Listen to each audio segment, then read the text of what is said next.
Hey, Kings and Dragons, ranking 551 here, and I am back, baby. I have waited for over 8 months now to do these types of college football videos. I'm back. This one is not about Michigan. This one is about teams in general. Let's talk about the new rules that are in week 1 and why some teams did not score as many points. If you are a Michigan fan, you are surprised that they only scored 30 instead of scoring in the 50 range.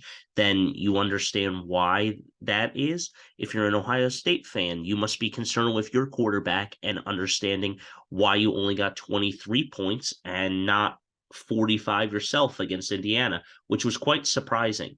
Penn State, you scored 38 points, but you let up 15. You're going to have to fix that if you want to play against Ohio State and Michigan at a high level because your quarterback looked good, but your defense was a little bit shaky there. Now, the reason I say this, guys, is because let's talk college football playoff next year. So Tulane's division is not that great, and Tulane has improved exponentially. Now, Colorado, whole different story, right? Colorado um, beat TCU. Now, they could get into the college football playoff. Why? Because they're in a Big 12 division. They're in a solid, pretty good division. Now take Oregon and USC and UCLA and Washington. You've got to watch out for those teams because USC's ranked 6, Oregon's ranked 15, and Washington's ranked 10th. And those 3 teams that are coming into the big, or 4 teams that are coming into the Big Ten next year are going to be exponentially good. As I've said time and time again, Notre Dame is a problem because they made it to the college football playoff in 2019. But the problem now is that you're going to have super conferences, and now you're not going to get that exposure. And that's the problem of Tulane because they are not in a great conference. They don't have great competition. So when it comes down to it, you're probably going to have 4 SEC schools and 4 Big Ten schools. Then the next 4 after that are going to be bids and determining who gets in based off of their strength of schedule and everything else. If Michigan, Ohio State, and Penn State are to play those 4 new teams and then play also out of conference play that is really good. Let's look at 2024 Michigan. They play Texas, they play UCLA, they play USC, they play Ohio State, they play Penn State, they play Michigan State, and a couple other more games that they play on their schedule. But by playing those teams, your resume is stronger, regardless if you win or lose, because you've already played it. It's based off of that. Now, if you do win, I know a lot of people are going to be asking, well, why can't a 10-2 team get in or something? Well, they can, but a lot of people will not be pleased with that. They'll be like, I don't want to see a 10-2 Alabama team. Well, if they're 10-2, they got in, but that doesn't mean that they could all get to the national championship. However, a lot of people think that. Now, I can't show you the AP ranking because one team has not played. Well, 2 teams have not played yet, which are Florida State and LSU, which is going to be a good game on Monday.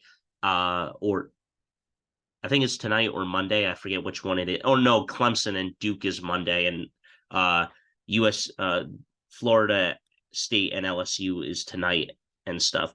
But the point is that you can't put the AP ranking in yet. Now, Clemson, I don't know about their team. They're a little shaky. So let's talk about the new rule, why your team didn't score that many points.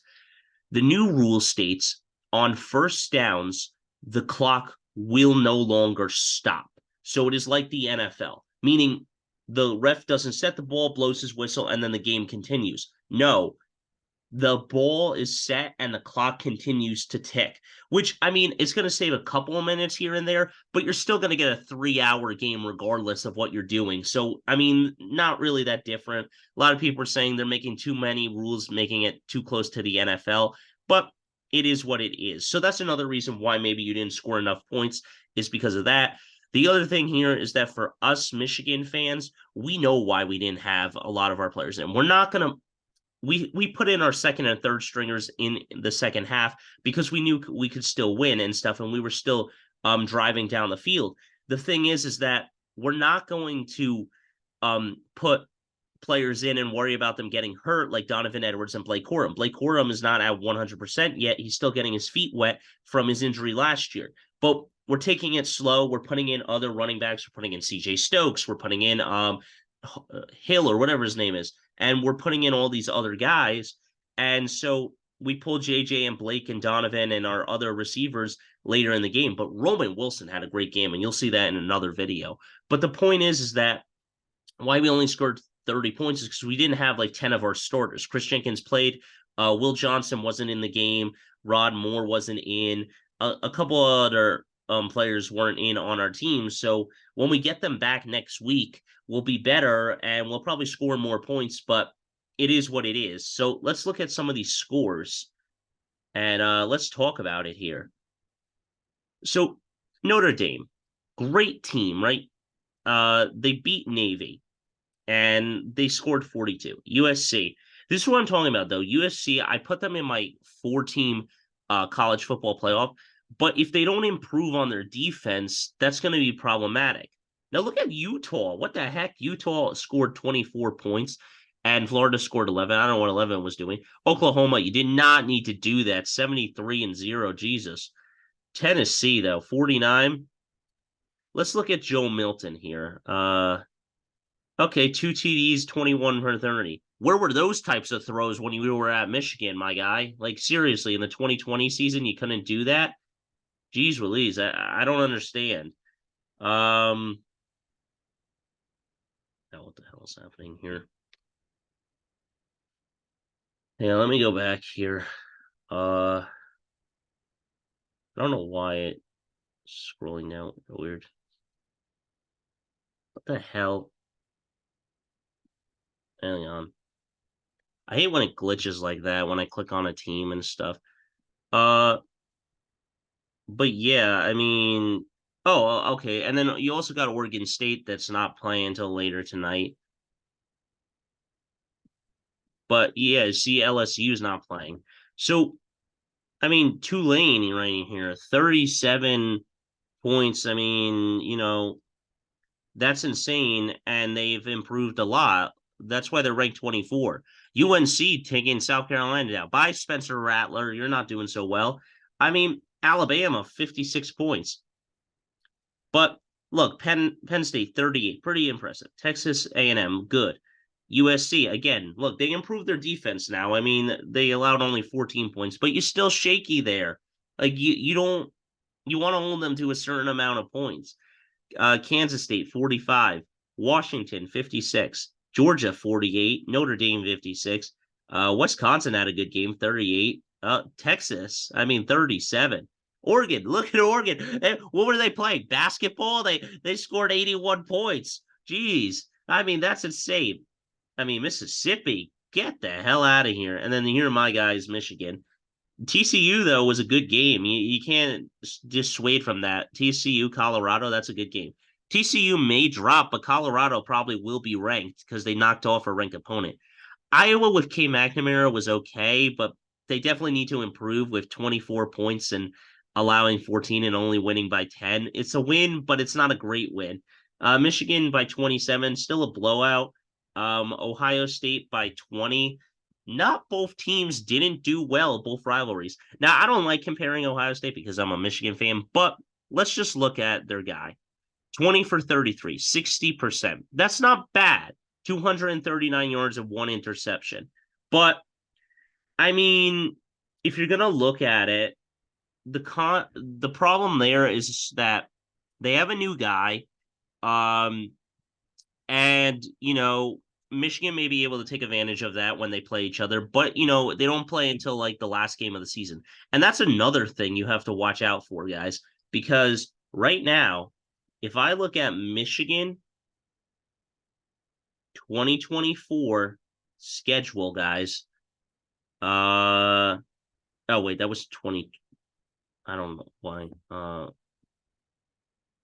And I look at it on here.